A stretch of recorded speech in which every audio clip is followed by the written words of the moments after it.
Hola compañeros, nosotros somos el equipo número 6, que se compone de mi compañera Rosalba, mi compañera María Raquel, Leonor, Patricia y su servidora Magdalena, y presentaremos el caso clínico Donación de órganos Hospital Samuel López.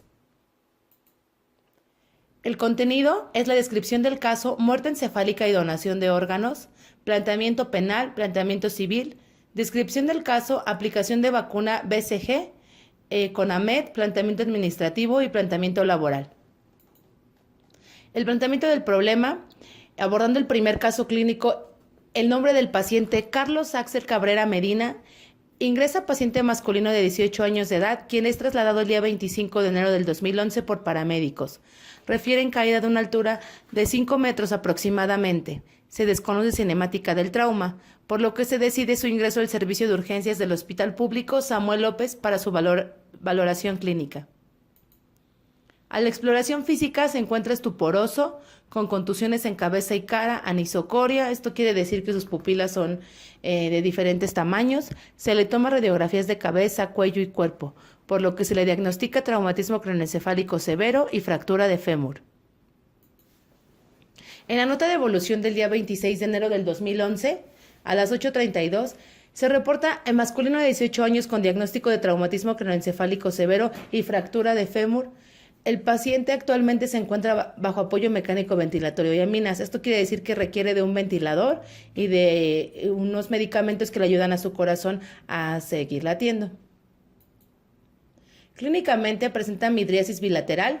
Eso quiere decir que las pupilas están abiertas totalmente, arreflexia pupilar, que no responden al efecto luminoso, reflejos oculocefálicos ausentes y ausencia de reflejo corneal y tusígeno, sin respuesta motora a la aplicación de estímulos álgicos. Esto quiere decir que el paciente ya no responde a ningún estímulo externo. Actualmente con datos clínicos de daño cerebral irreversible, al cual sería necesaria la realización de electroencefalograma. Es un estudio que sirve para corroborar la muerte encefálica. El pronóstico es malo para la vida a corto plazo. Observamos aquí el estudio que corrobora la muerte encefálica, que es un electroencefalograma, donde vemos que el trazo del mismo es un trazo isoeléctrico, o sea que no contiene ningún tipo de actividad eléctrica. Con esto se corrobora que el paciente presenta muerte cerebral. Se extiende a continuación el certificado de pérdida de la vida, el cual es un documento oficial que proporciona el Centro Nacional de Trasplantes, donde este documento, con base en el artículo 344 de la Ley General de Salud, nos habla acerca de los criterios para diagnosticar muerte cerebral. A continuación se procede a la solicitud de donación de órganos por parte de la familia, la cual accede a donar hígado y ambos riñones, y firman el consentimiento para la disposición de órganos y tejidos para trasplante. Se recaba la identificación de los disponentes secundarios, o sea, la familia que está autorizando la donación de órganos. Se observa el video de la extracción hepática. Superficie normal, su lóbulo izquierdo. Al llegar al hospital para realizar el trasplante, la receptora de nombre Marta ya se encontraba en sala de cirugía iniciando el procedimiento de extracción hepática. Posteriormente, el laboratorio de histocompatibilidad, donde se realizaban las pruebas cruzadas para los receptores renales, notificaron al equipo que había un error en el grupo sanguíneo del donador. Es importante mencionar los tiempos en los que se van muriendo los órganos. Si nos están donando hígado y riñones, primero se trasplanta el hígado, ya que tiene menor tiempo de vida. En este caso, en lo que se realizaba el trasplante hepático, se estaban haciendo las pruebas de histocompatibilidad o pruebas de compatibilidad o cruzadas con los receptores, y fue donde se diagnostica el error y se notifica al equipo quirúrgico. El grupo sanguíneo reportado en el Hospital Samuel López, o sea, en el hospital donde se generó la donación de órganos, es el grupo sanguíneo O positivo. El grupo sanguíneo reportado en el hospital donde se realizaría el trasplante, el grupo sanguíneo corresponde a A1 positivo. Esto quiere decir que había un error en el grupo sanguíneo reportado en el hospital generador, ya que este último en el hospital se corroboró más de 3 veces. La conducta del equipo quirúrgico fue tratar de reconstruir nuevamente las estructuras vasculares y reasignar el injerto a un receptor que fuera compatible con el grupo sanguíneo. El equipo quirúrgico comunica la situación al Centro Regulador de Órganos para que ingrese la paciente como una urgencia nacional. ¿Qué quiere decir? Que cualquier donación generada dentro del territorio mexicano, ese injerto sería asignado a esa receptora. Pero el centro no autoriza y la paciente fallece en lista de espera. Es importante mencionar esto, ya que si el centro hubiera autorizado que la paciente fuera metida como urgencia nacional, entonces la paciente quizás se hubiera salvado. La compatibilidad por grupo sanguíneo es la siguiente. Si tenemos un receptor O, como era el caso de nuestra receptora Marta, solamente le pueden donar A2 y grupo O. Es importante mencionar que el grupo sanguíneo reportado era A1 positivo. Una vez notificada a la familia del evento, tomó decisiones radicales, ya que el hijo era abogado y decide interponer una denuncia en contra de los médicos involucrados, los dos hospitales y el químico que realizó el grupo sanguíneo. Las peticiones que pedía era una reparación del daño y una remuneración económica. Abordando el planteamiento penal, vemos en el artículo 160 que menciona al que prive de la vida a otras personas le impondrán prisión de 8 a 20 años. En el artículo 229 bis del Código Penal Federal se impondrán de 3 a 7 años de prisión y 200 a 400 días de multa por falta de cuidado, negación, práctica indebida, negligencia, impericia, omisión o descuido que ponga en peligro la vida del paciente, cause la pérdida de un miembro, afecte la integridad de una función vital corporal o pérdida de la vida. Continuando con el planteamiento penal, vemos en el artículo 161 donde nos dice que la muerte se debe a alteraciones causadas por la lesión en el órgano u órganos interesados, a alguna de sus consecuencias inmediatas o a sus complicaciones determinadas por la misma lesión y que no pudieron combatirse, ya sea por ser incurables o por no tener al alcance los recursos necesarios. Y en el artículo 502 de la Ley Federal del Trabajo nos habla de la indemnización por muerte, que corresponde a 5,000 días de salario mínimo, dando una suma de 441,800 pesos.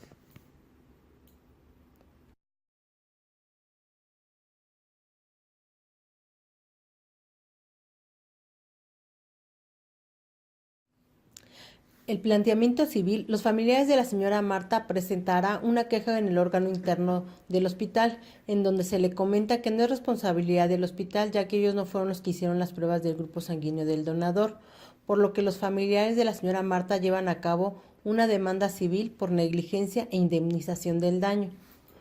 El planteamiento civil, como nos dice el Código Civil en el artículo 2025 del Distrito Federal, determina el concepto de culpa al establecer que hay culpa o negligencia cuando el obligado ejecuta actos contrarios a la consecuencia de las cosas o deja de ejecutar las que son necesarias para ella. Por otra parte, el concepto de imprudencia dice que es la falta de prudencia al realizar un acto con ligereza sin las adecuadas precauciones. Es la conducta contraria a lo que el buen sentido aconseja. En el artículo 1915 nos dice que cuando el daño se cause a las personas y produzca la muerte o incapacidad total o parcial, el grado de reparación se determinará por lo dispuesto por la Ley Federal del Trabajo. Aquí los familiares de la señora Marta obviamente llevan un proceso de 1 año en el cual se dictamina que obviamente el hospital no tuvo ninguna consecuencia, él no incurrió en ninguna falta, por lo que no se les da ninguna indemnización.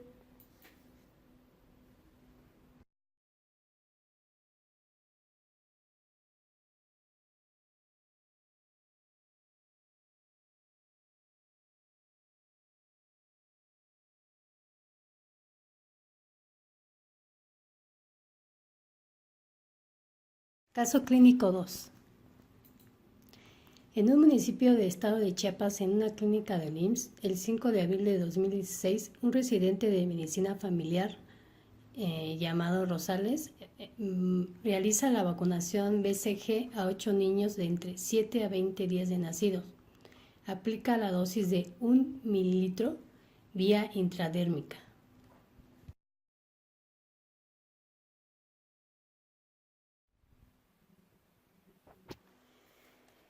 Datos importantes. El censo de vacunación se lleva a cabo con el nombre, firma y vía de administración de la dosis. Horario de aplicación entre 19:30 a 11:30 de la mañana. El mismo día 5 de abril de 2016, a las 19 horas, los niños son llevados al servicio de urgencias en diferentes hospitales.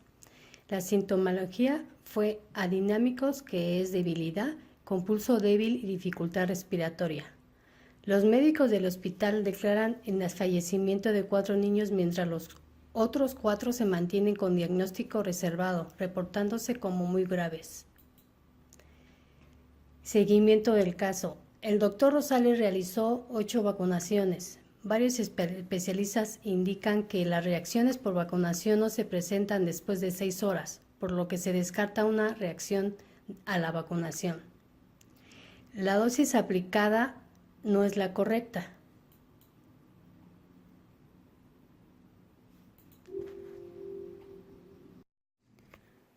La dosis aplicada no es la correcta debido a que en la norma oficial mexicana, NOM 36, se establece que la dosis para la vacuna BCG es de 0.1 mililitros, siendo que el residente Rosales aplicó 1 mililitro.